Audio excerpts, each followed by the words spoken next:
Bienvenue sur Garde Aquatique. Aujourd'hui, je vais vous montrer ce que c'est un UV. Un UV pour bassin de jardin. Donc, beaucoup nous posent la question de savoir si c'est vraiment très important d'avoir un UV. Oui, c'est important. Ça permet d'avoir une eau toujours claire et puis de voir ses poissons.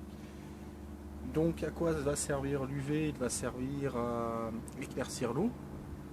Il va griller les algues microscopiques, c'est ce qui rend l'eau verte, à savoir que ça ne fait rien contre les algues filamenteuses. Beaucoup croient que ça va tuer les algues filamenteuses qu'il y a sur les parois du bassin, mais non, ça ne tue pas les algues filamenteuses. Donc un UV, lui, est composé d'une ampoule, par exemple celle-ci, d'une ampoule de type PL 18 watts, puisque c'est un Actinox 18 watts. L'ampoule se change tous les ans.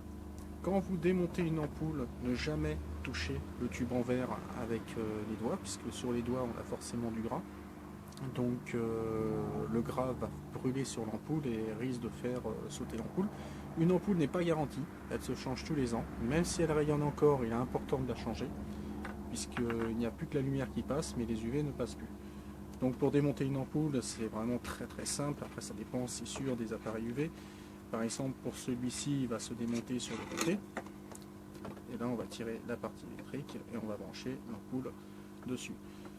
Quand vous démontez la partie électrique, alors sur cet UV-là, c'est pas un très bon exemple à la fois, puisque vous avez un tube en verre qui couvre complètement l'eau, mais sur certains appareils, vous êtes obligé de démonter le tube en verre pour avoir accès à l'ampoule. Et généralement, quand on démonte le tube en verre, il y a toujours une ou deux gouttes d'eau qui va tomber dans les parties qu'il y a ici.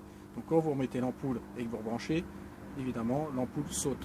Donc c'est vraiment très important que tout soit bien sec, que vous n'ayez pas touché l'ampoule avec les doigts pour que l'ampoule ait une durée de vie optimum.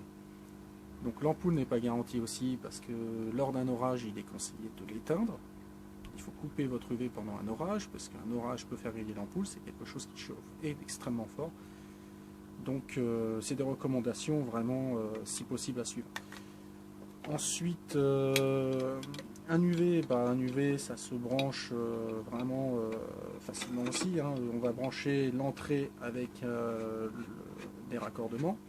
Par exemple celui-ci, on va avoir un raccord qui est en 25, 40, 50.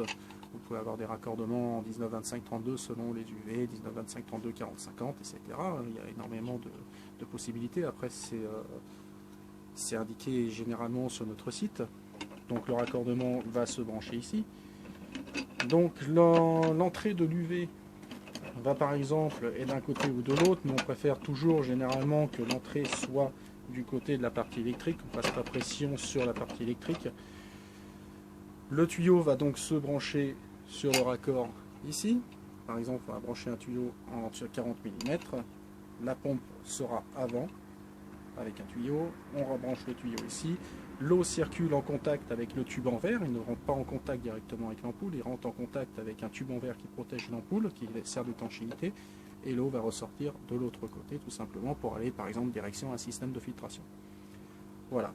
Ce qui est garanti sur un UV, c'est ça, la partie électrique. Ne pas couper le câble électrique, aucune raison de le couper. Généralement, un UV, il y a 5 mètres de câble de fourni, c'est bon à savoir.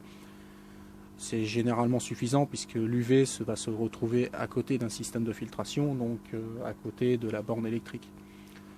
Voilà, donc ça c'est garanti. Les ampoules ne sont pas garanties, donc attention, quand vous achetez une ampoule, de bien suivre mes recommandations pour qu'elle ne pète pas immédiatement, parce que sinon il faut racheter une ampoule et c'est quand même vraiment dommage de faire ce genre de choses. Voilà, donc n'hésitez pas à nous contacter si vous avez besoin de questions. C'est pas parce qu'on fait une vidéo qu'on ne veut plus vous entendre. Donc nous sommes là toujours pour vous aider sur gardeaquatique.com, par téléphone, par mail. Il ne faut pas hésiter. Voilà, à très bientôt, au revoir.